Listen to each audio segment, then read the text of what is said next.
चुनाव प्रक्रिया शुरू होने के बाद ये याचिका सुप्रीम कोर्ट में क्यों दायर की गई? हम बहुत तरह की जनहित याचिकाएं देखते हैं।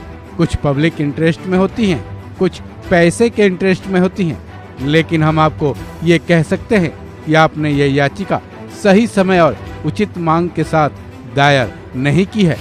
ये कमेंट सुप्रीम कोर्ट के जज जस्टिस दीपांकर दत्ता के हैं। जस्टिस दीपांकर दत्ता ने ये कमेंट एडीआर के वकील दुष्यंत दवे पर की है।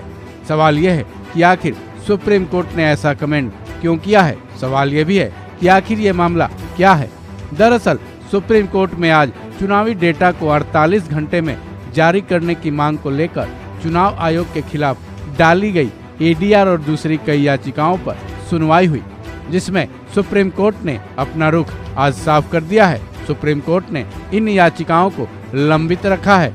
साथ ही ये निर्देश दिए हैं कि इन याचिकाओं पर चुनाव के बाद सुनवाई होगी। हालांकि सुप्रीम कोर्ट की 2 जजों की बेंच ने इसके लिए फिलहाल कोई तारीख नहीं दी है।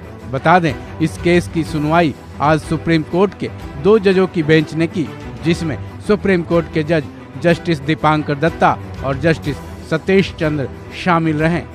चूँकि सुप्रीम कोर्ट में फिलहाल छुट्टियां चल रही हैं, तो सुप्रीम कोर्ट की अवकाश बेंच ने इन याचिकाओं पर सुनवाई की। इससे पहले सुप्रीम कोर्ट के 3 जजों की बेंच ने इस पर सुनवाई की थी। उस बेंच की अगुवाई सीजेआई डीवाई चंद्रचूड़ ने की थी। सुप्रीम कोर्ट में वोटिंग टर्नआउट की याचिकाओं पर सुनवाई कर रही इस बेंच ने इस बार याचिकाकर्ता के वकील दुष्यंत दवे को फटकार लगा दी। साथ ही याचिका की टाइमिंग को भी गलत ठहरा दिया। वहीं चुनाव आयोग के वकील ने याचिका को ही गलत ठहरा दिया और ये आरोप लगाए कि चुनाव आयोग को बदनाम करने के लिए ये याचिकाएं बार बार लगाई जा रही हैं। चुनाव आयोग के वकील मनिंदर सिंह ने सुप्रीम कोर्ट से मांग की कि इस मामले के याचिकाकर्ताओं पर जुर्माना लगाया जाए, क्योंकि इस तरह की याचिकाएं जनहित को नुकसान पहुंचाने वाली हैं। केवल आशंकाओं के आधार पर ऐसे आरोप लगाए जा रहे हैं जो कि पूरी तरह से फर्जी है।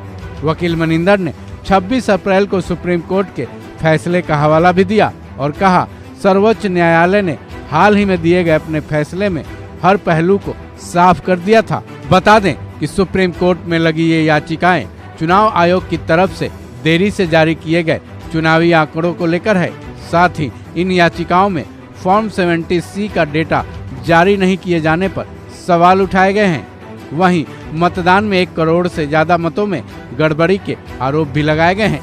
लेकिन अब जबकि सुप्रीम कोर्ट ने इस पर अपना रुख साफ कर दिया है कि इन याचिकाओं पर सुनवाई चुनाव के बाद होगी, तब तक तो इस केस का फैसला सुनने के लिए सबको इंतजार करना होगा।